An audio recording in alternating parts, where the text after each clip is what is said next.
So hello everyone guys, my name is Dhananjay और हमने पिछले लेक्चर में देखा था कि हमने एक्सरसाइज 1.2 को क्वेश्चन नंबर 4 से लेकर 7 तक सॉल्व कर चुके थे। अब इस लेक्चर में हम क्वेश्चन नंबर 8 को सॉल्व करने जाएंगे, जिसमें हमें बोला गया है कि OPQ is the sector of a circle having centre at O and radius 15 centimetre if measure of angle POQ 30 degree, find the area enclose by arc PQ and chord PQ। मतलब ये जो लगभग हमारा जो पिछला क्वेश्चन हमने solve किया था क्वेश्चन नंबर 7 उसी की तरह है। कैसे? इसके लिए विजुलाइज करने के लिए हम एक डायग्राम ड्रॉ करेंगे, जिसकी सहायता से हमें और अच्छे से समझेगा। ये हमने बना लिया सेक्टर, जो कि हमें बोला गया है कि OPQ is a sector of a circle. Circle का ये पूरा सेक्टर होता है, ये आर्क के सहित ये जो होता है ये पूरा सेक्टर होता है। सेक्टर का नाम हम दे देंगे POQ। उसके बाद हमें बोला है having centre at O and radius 15 centimetre दी है। ये जो रेडियस है वो 15 सेंटीमीटर दी है। अगर मतलब अगर POQ 30 डिग्री है, मतलब POQ ये 30 डिग्री है, and find the area of enclose by arc PQ arc and chord PQ। मतलब कॉर्ड जो होती है ये P से Q तक, इसे हम कॉर्ड कहते हैं। अब देखो, हमें एरिया फाइंड करने के लिए बोला है कि इनका POQ ये आर्क का एरिया और उसके बाद POQ ये कॉर्ड का, मतलब ये जो पोर्शन है इस हाईलाइटेड पोर्शन का हमें एरिया फाइंड करना है। अब तुम्हें क्वेश्चन अच्छे से समझ गया होगा। सो अब हम गिवन लिख लेंगे। और चीजें जो हमें गिवन दी है उसमें हमें पहले बोला है कि जो ये सेक्टर का जो रेडियस है, रेडियस हमें दी है 15 सेंटीमीटर। 15 सेंटीमीटर के बाद हमें थीटा दिया है 30 डिग्री, और 30 डिग्री को जो ऑफिशियल रेडियन होता है, रेडियन वैल्यू वो होती है π/6। अगर आपको 30 डिग्री को मल्टीप्लाई बाय π/180 करके कन्वर्ट करना है तो वो भी कर सकते हो। फाइनलाइज आंसर यही आएगा π/6। उसके बाद हमें गिवन दिया है, बस हमें इतना ही गिवन दिया है। उसके बाद ये जो थीटा की वैल्यू है वो वैल्यू हमें दी है एंगल POQ, और इसी को हमें थीटा वैल्यू लेना है क्योंकि सेंटर का थीटा वैल्यू ही डिग्री दी है। उसके बाद हमें इस पोर्शन का एरिया निकालना है, मतलब हमें POQ आर्क को कंसीडर करके एरिया निकालना होगा। उसमें से ट्रायंगल POQ का एरिया माइनस करना होगा जी, इससे हमें इस पोर्शन का एरिया मिल जाएगा।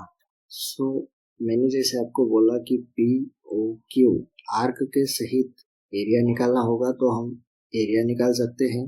उसमें से फिर बाद में POQ ट्रायंगल को माइनस कर सकते हैं, एरिया को माइनस कर सकते हैं। और लेकिन अगर हमें ऑप्टिमाइज फॉर्म में अगर इस एग्जांपल को करना होगा तो हम क्या करेंगे, डायरेक्टली POQ आर्क के एरिया में से POQ इस ट्रायंगल के एरिया को माइनस कर देंगे। दैट मीन्स हमें फाइनलाइज आंसर जो मिलेगा वो इसी पोर्शन का एरिया मिलेगा। सो हम जो आर्क का एरिया फाइंड करना होता है उसका फॉर्मूला हमने पहले जो क्वेश्चन सॉल्व किया है उसमें देखा था। पहले हम नाम लिख लेंगे एरिया ऑफ सेक्टर, उसमें से माइनस करेंगे एरिया ऑफ ट्रायंगल को, जिसकी वजह से हमें इस पोर्शन का एरिया मिल जाएगा। Area of triangle POQ। अब देखो एरिया ऑफ सेक्टर का एरिया फाइंड करने का फॉर्मूला हमने पिछले लेक्चर में देखा था, जो कि था 1/2 r² थीटा। उसमें से माइनस करेंगे एरिया ऑफ ट्रायंगल को। एरिया ऑफ ट्रायंगल का फॉर्मूला है 1/2 r² sin थीटा। अब देखो ये sin थीटा का ये फॉर्मूला हमने क्यों लिया, ट्रायंगल का एरिया फाइंड आउट करने के लिए, क्योंकि हमें इस साइड का तो पता है कि 15 सेंटीमीटर लेंथ है, पर लेकिन इस साइड की लेंथ हमें पता नहीं है। इसलिए जो ऑफिशियल जो फॉर्मूला है ट्रायंगल का वो हम इस्तेमाल नहीं कर सकते। इसलिए हमें सिर्फ रेडियस मतलब एक दो साइड पता है और ट्रायंगल पता है। सिर्फ ट्रायंगल के बेसिस पर हम ट्रायंगल के एरिया को फाइंड करने वाले हैं, इसलिए sin थीटा का हम फॉर्मूला यूज करने वाले हैं। ओके, सो अब हम इसी को इवेल्युएट करेंगे और इसी के बेसिस पर जो हमारा फाइनलाइज आंसर मिलेगा वो डायरेक्टली इस पोर्शन का एरिया मिलेगा, क्योंकि हमने जो माइनस किया है एरिया ऑफ सेक्टर में से एरिया ऑफ ट्रायंगल को पहले ही कर दिया है। हमें सिर्फ इस पोर्शन को सॉल्व करना है अब, उसके बाद हमें फाइनलाइज आंसर मिल जाएगा। सो देखो बीच में माइनस टर्म है, मतलब ये एक टर्म हो गई और उसके बाद ये एक टर्म हो गई। इन दोनों टर्म में से बहुत सा ऐसा है कि कॉमन पार्ट निकल सकता है, जो कि है 1/2 आर स्क्वायर, और जो कॉमन पार्ट नहीं है उसे हम ब्रैकेट में लेंगे। इस टर्म का थीटा माइनस और इस टर्म का साइन थीटा, ये दोनों टर्म्स, ये जो दोनों वैल्यूज थी वो दोनों टर्म्स में नहीं थी, इसलिए हमने इसे ब्रैकेट में लिया। अब देखो ये स्टेप कई लोगों को नहीं समझती है, कुछ लोगों को समझती है, कुछ लोगों को नहीं समझती, इसलिए हम क्या करेंगे, ये जो बाहर वाले वैल्यूज होती है वो बाहर वाली वैल्यूज ब्रैकेट्स के अंदर वाले ईच टर्म से मल्टीप्लाई में जाती है, तब जाकर हमें ये पूरी होल टर्म मिलेगी। कैसे? 1/2 आर स्क्वायर थीटा, ये आ गया। आप इधर देखो और मैं इधर से बोलता हूँ, देखो 1/2 आर स्क्वायर थीटा, यही आ गया। और उसके बाद ये टर्म देखो 1/2 R square sine theta, 1/2 R square sine theta. So हमने बस कॉमन निकाला है, ज्यादा कुछ नहीं निकाला है। उसके बाद देखो 1/2 आर स्क्वायर, आर हमें कितने दिया है, रेडियस हमें दिया है 15, सो हम 15 का स्क्वायर निकालेंगे और उसके बाद ये टर्म मल्टीप्लाई के रिलेशन में होगी। इधर कुछ साइन नहीं है, मतलब मल्टीप्लिकेशन का रिलेशन होता है। अब हमें देखो थीटा जो है, थीटा की वैल्यू 13 दी है और 13 की वैल्यू रेडियन में होती है π/6 माइनस साइन, इधर भी थीटा दिया है और थीटा की वैल्यू हमें पता है π/6, जो कि हमने ऊपर ही कन्वर्ट। अब 1/2 एज इट इज, उसके बाद 15 का स्क्वायर 225, फिर in bracket π/6 as it is, और साइन 30, और 30 को ही रेडियन में लिखा है, मतलब साइन 30 की वैल्यू हमने 10th में देखी है कि जो चार्ट होता है ट्रिगोनोमेट्री का, उसमें हमें पता होता है कि साइन 30 की वैल्यू कितनी। सो साइन 30 की वैल्यू होती है 1/2, सो उसे हम एज इट इज लिख लेंगे। अब नेक्स्ट स्टेप में देखो 1/2 एज इट इज, और ये भी 225 एज इट इज। उसके बाद ये जो ब्रैकेट में दो टर्म्स हैं, इन दो टर्म में से क्या अगर हम निकाल सकते हैं कॉमन, तो क्या निकलेगा, तो इसमें निकलेगा 1/2, ये वैल्यू कॉमन निकलेगी, क्योंकि इस टर्म के अपॉन में 6 है, मतलब 2 के मल्टीपल में है, इसलिए हम 1/2 को कॉमन निकाल सकते हैं। कैसे? 1/2 कॉमन निकाल लिया, फिर इन ब्रैकेट में क्या बचेगा, इस टर्म में से 1/2 को अगर हमने निकाल लिया तो क्या बचेगा, पाई बचेगा और 3 बचेगा। कैसे? अगर हम इस टर्म को और इस टर्म को जो कॉमन निकाला है, इन दोनों को मल्टीप्लिकेशन करेंगे तो ये हमें ये टर्म मिलेगी। कैसे? 1 पाई मतलब 1 पाई और 2 3 6, आया समझ में? मतलब ऐसी चीजों को कॉमन निकालना होता है जिससे कि कुछ परिणाम भी ना हो। देखो इधर 1 करना होगा, क्यों 1? क्योंकि अगर हमने 1 को इन टर्म से मल्टीप्लाई किया तो हमें ये टर्म मिलेगी, 1 into anything, that means anything आता है। सिर्फ कॉमन निकाला है, ज्यादा कुछ नहीं किया है।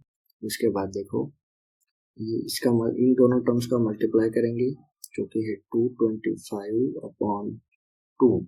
अब देखो इधर 2 इंटू 2 4, दैट मीन्स इधर डायरेक्टली हम 4 ले लेंगे, उसके बाद मल्टीप्लाई करेंगे। अब यहाँ देखो क्रॉस मल्टीप्लिकेशन करेंगे, इधर छेद में कुछ नहीं है, मतलब 1 होता है। अब पाई इंटू पाई, पाई ये minus sine as it is, और 3 1 जा 3 अपॉन में 3 1 जा 3, ये हमने कर लिया क्रॉस मल्टीप्लिकेशन। उसके बाद देखो इधर मल्टीप्लिकेशन का रिलेशन है, मतलब हम इसे इससे छाट सकते हैं, कट कर सकते हैं। 3 1 जा 3, 3 7 जा 21, रिमेनिंग 1, और 3 5 जा 15, that means 75। अब देखो 75 अपॉन 4, और अंदर क्या बचा है, 3 तो कट हो गया, π-3। अब ये हो गया डायरेक्टली हमारा डिफरेंस। अब इस एरिया को स्क्वायर सेंटीमीटर लिखेंगे, क्योंकि एरिया का जो यूनिट होता है वो होता है स्क्वायर सेंटीमीटर। अब ये जो आंसर हमारा निकला है 75/4 इंटू π-3, ये हमारा एरिया निकला है किसका, तो इस पोर्शन का ये एरिया निकला है, डायरेक्टली एरिया निकल गया है, क्योंकि हमने पहले से ही एरिया ऑफ सेक्टर उस सेक्टर में से एरिया ऑफ ट्रायंगल को माइनस कर दिया था, इसलिए डायरेक्टली जो आंसर है वो इस पोर्शन का एरिया हमें फाइंड आउट हुआ। ओके, सो गाइस अब हम नेक्स्ट जो हमारा क्वेश्चन है क्वेश्चन नंबर 9 उसे सोल्व करेंगे। The perimeter of a sector, देखो the perimeter of a sector of the circle of area 25 pi square centimetre is 20 centimetre, find the area of sector. Confusing बोला है ना, अब देखो सॉल्व करते हैं। विजुअलाइज करने के लिए हम एक सर्कल को ड्रॉ करेंगे जिसका सेंटर होगा O, और ये हमने निकाल ली रेडियस। अब ये रेडियस निकालने के बाद ये हो गया हमारा arc, length of arc that means S. अब देखो इसमें हमें क्या बोला है कि the perimeter of a sector of a circle of area 25 pi square centimetre, मतलब इस पूरे सर्कल का जो एरिया है वो हमें दिया है 25 पाई स्क्वायर सेंटीमीटर। और जो पेरीमीटर है, पेरीमीटर मतलब कि जो सेक्टर की पेरीमीटर है, पेरीमीटर ऑफ सेक्टर मतलब ये जो सेक्टर है इस सेक्टर का जो पेरीमीटर है, मतलब पेरीमीटर मतलब होता क्या है, जिस चीज की हमें पेरीमीटर दी होती है उस चीज की ऑल साइड्स की लेंथ की एडिशन मतलब पेरीमीटर होती है। मतलब ये साइड 1, साइड 2 और ये आर्क हो गई साइड 3, इन तीनों साइड्स की लेंथ की एडिशन मतलब पेरीमीटर होती है। तो हमें गिवन दिया है कि साइड 1 वो 2 3 इन तीनों साइड्स की जो एडिशन है वो है 20 सेंटीमीटर। और अब उसमें से हमें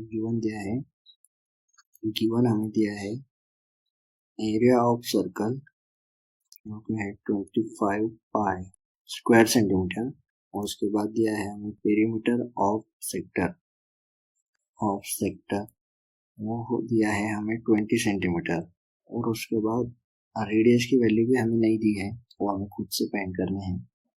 तो देखो हम यहाँ से सॉल्व करना शुरू करेंगे, जिसमें हमें पहले तो बोला है कि एरिया ऑफ सर्कल जो है वो हमें गिवन है। एरिया ऑफ सर्कल उसका फॉर्मूला हमें पता है पाई आर स्क्वायर, सो इसकी हेल्प से हम आर मतलब रेडियस की वैल्यू निकाल लेंगे। अब देखो एरिया ऑफ सर्कल हमें गिवन है, वो दिया है हमें 25 पाई, ये पाई और 25 पाई, और हमें पता है कि एरिया ऑफ सर्कल का जो फॉर्मूला होता है वो होता है पाई आर स्क्वायर, सो उसे लिखेंगे। तो इसमें दोनों इक्वल साइड्स में सेम वैल्यू है, सो उसे कट होंगी, सामने उसे कट कर देंगे, पाई पाई को कट हो गया। अब ये जो स्क्वायर है वो स्क्वायर इस साइड जाते वक्त या फिर हम स्क्वायर को इधर ट्रांसफर करेंगे तो स्क्वायर रूट में 25 की वैल्यू चली जाएगी, मतलब स्क्वायर रूट में 25 आ जाएगा, और इधर रेडियस के ऊपर का जो स्क्वायर है उसकी वैल्यू हट जाएगी। अब 25 इस आर को मैं इस साइड लिखता हूँ और इस लेफ्ट वाली साइड को राइट साइड लिखता हूँ, तो कोई फर्क नहीं पड़ता है क्योंकि मैं दोनों साइड्स को पूरी तरीके से स्विच कर रहा हूँ। देखो 25 ये जो वैल्यू है वो परफेक्ट स्क्वायर नंबर है जिसका स्क्वायर रूट है 5, सो इसका हम स्क्वायर रूट करेंगे और इस साइन को डिलीट करेंगे, मतलब ये साइन स्क्वायर रूट का साइन निकल जाएगा और वैल्यू स्क्वायर रूट में आ जाएगी। मतलब हमें रेडियस की वैल्यू मिल गई जो कि है 5 सेंटीमीटर, मतलब इस सर्कल की जो रेडियस है वो है 5 सेंटीमीटर। इसकी जो आर्क है ये आर्क मतलब यस हमें फाइंड करना है। अब आगे फाइंड करेंगे, हमने रेडियस इससे निकाल ली, अब रेडियस से हम पेरीमीटर तक जाएंगे। अब देखो हमें गिवन में पेरीमीटर ऑफ सेक्टर भी दिया है, पेरीमीटर ऑफ सेक्टर जो कि हमें दिया है 20 सेंटीमीटर। अब देखो जैसे कि मैंने आपको कहा कि पेरीमीटर होता क्या है, कि पेरीमीटर ऑफ सेक्टर दिया है मतलब यह हो गया हमारा सेक्टर, सो सेक्टर के ऑल साइड्स की लेंथ की एडिशन होती है पेरीमीटर। ऑल साइड्स मतलब कितनी साइड्स है, साइड नंबर 1, साइड नंबर 2 और साइड नंबर 3, इन तीनों साइड्स की लेंथ की एडिशन होती है पेरीमीटर। उसी के अकॉर्डिंग हम एक्सप्रेशन लिखेंगे पेरीमीटर का। सो पेरीमीटर ऑफ सेक्टर क्या होता है, R plus S is equal to 20 centimetre. यह मैंने कैसे लिया आर प्लस यस, देखो ये जो एरिया ऑफ सेक्टर है इसकी साइड है आर, दूसरी साइड भी आर मतलब रेडियस है, और तीसरी साइड है length of arc that means yes, इन तीनों साइड्स की एडिशन मतलब पेरीमीटर। इसलिए मैंने यहाँ पर आर प्लस यस लिखा जो कि हमें गिवन है 20 सेंटीमीटर। अब देखो r plus r, that means 2r, और प्लस यस 20। अब ये 2 मल्टीप्लिकेशन के रिलेशन में है, इसलिए लेफ्ट साइड से राइट साइड जाते वक्त डिवीजन के रिलेशन में जाएगा। r plus S is equals to 20। अब ये देखो 2 को हम एज इट इज लिखेंगे और r की वैल्यू हमें पता है जो कि है 5, तो 5 इन ब्रैकेट में लेंगे plus S is equal to 20। अब इनके बीच में देखो कोई साइन नहीं है, मतलब मल्टीप्लिकेशन का रिलेशन है, और 5 टू जा 10, 10 प्लस यस, यस मतलब क्या, length of arc of sector, that means arc of sector is equal to 20। S, ये यस एज इट इज, और उसके बाद इज, ये जो 10 है ये 10 लेफ्ट साइड में पॉजिटिव में है, इसलिए राइट साइड जाते वक्त नेगेटिव जाएगा। So S is equal to 20 minus 10, 10 centimetre. मतलब हमारी जो आर्क है, ये जो आर्क ऑफ सेक्टर है ये हमें मिली 10 सेंटीमीटर, ओके। और रेडियस हमें पहले से पता है जो कि है 5 सेंटीमीटर। अब देखो एक फॉर्मूला है जिससे हम थीटा निकालेंगे, थीटा की वैल्यू निकालेंगे। So we know that S is equal to R into theta, ये फॉर्मूला हमने बेसिक में देखा है, इसी को इस्तेमाल करके हम थीटा की वैल्यू निकालेंगे। आर की वैल्यू हमें पता है जो कि है 5, यस की वैल्यू भी हमने यहीं पर फाइंड आउट की है जो कि 10 सेंटीमीटर, और थीटा की वैल्यू हमें पता नहीं है, इसलिए थीटा एज इट इज, और इनके बीच में कोई साइन नहीं है, मतलब मल्टीप्लिकेशन का साइन। अब देखो 5 इधर मल्टीप्लिकेशन के रिलेशन में है, मतलब राइट साइड से लेफ्ट साइड जाते वक्त डिवीजन में जाएगा। सो 10/5 थीटा एज इट इज। अब इस थीटा को इधर लिखूंगा और ये पूरे टर्म को इधर, 5 1 5, 5 2 10, so 2 as it is. Theta की वैल्यू हमें मिल गई 2। अब देखो ये जो वैल्यू हमें मिली है वो रेडियन में ही है, क्योंकि हम कैलकुलेशन से अगर हम थीटा की वैल्यू निकालते हैं तो वो रेडियन में ही होती है, डिग्री में नहीं। सो देखो अब हमें थीटा की वैल्यू मिल गई है 2 सेंटीमीटर, हमें रेडियस की वैल्यू भी पता है जो कि है 5 सेंटीमीटर, और हमें लेंथ ऑफ सेक्टर, मतलब आर्क ऑफ सेक्टर की जो लेंथ है वो भी हमें पता है जो कि है 10 सेंटीमीटर। अब देखो हमें वैल्यूज मिल गई है, अब हम फाइनली हमारा जो फॉर्मूला है उसे लगाएंगे एरिया ऑफ सेक्टर का, जो कि हमें फाइंड करना था 1/2 R square theta, 1/2 R square theta, 1/2 R की वैल्यू हमें पता है जो कि है 5 स्क्वायर, थीटा की वैल्यू भी पता है हम जो कि है 2। अब देखो 1/2, 5 का स्क्वायर है 25, और इंटू 2, 25 2 जा 50, सो 1/2। सो देखो 1/2 multiply by 25 into 2, that means 50, और 2 1 जा 2, 2 2 25 जा 50, और 25 जा इंटू 25 इंटू 1, दैट मीन्स 25। ये हमें एरिया मिल गया सेक्टर का 25 स्क्वायर सेंटीमीटर, क्योंकि ये एरिया है इसलिए 25 स्क्वायर सेंटीमीटर, ये यूनिट लगेगा स्क्वायर सेंटीमीटर। अब देखो हमें फाइनली वो चीज मिल गई जो हमें फाइंड करनी थी। सो हम इधर फॉर्म में लिख लेंगे कि जो एरिया ऑफ सेक्टर है, area of sector of circle, वो है 25 स्क्वायर सेंटीमीटर। सो इस तरीके से हमने फाइंड आउट किया। सबसे पहले हमने एरिया ऑफ सर्कल के यूज से रेडियस निकाला, रेडियस से फिर हमने लेंथ ऑफ आर्क निकाला, सेक्टर की आर्क निकाली, उसके बाद हमने थीटा की वैल्यू निकाली, और फिर हमने एरिया ऑफ सेक्टर निकाला जो कि 25 स्क्वायर सेंटीमीटर। सो अब हम सॉल्व करेंगे हमारा लास्ट क्वेश्चन जो कि है क्वेश्चन नंबर 10। उसमें हमें बोला है कि the perimeter of the sector of the circle of area 64 pi square centimeter is 56 centimeter. Find the area of the sector.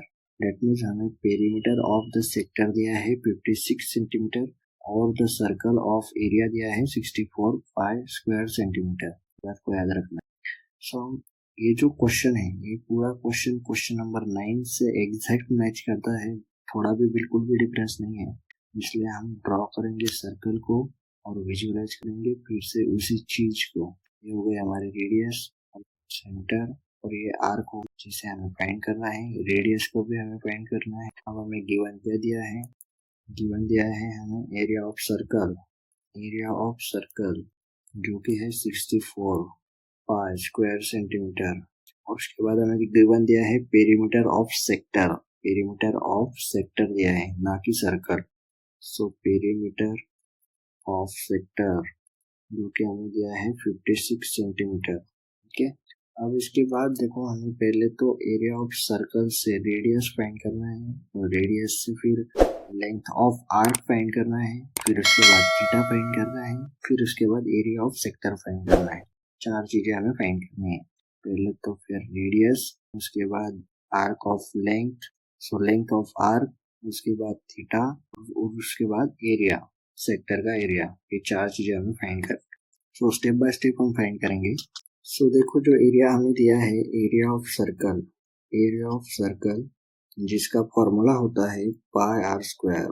Area of circle find out करने का जो फॉर्मूला है वो होता है पाई आर स्क्वायर, पर लेकिन हमें वो गिवन दिया है जो कि है 64, और ये फॉर्मूला हम एज इट इज लिख लेंगे।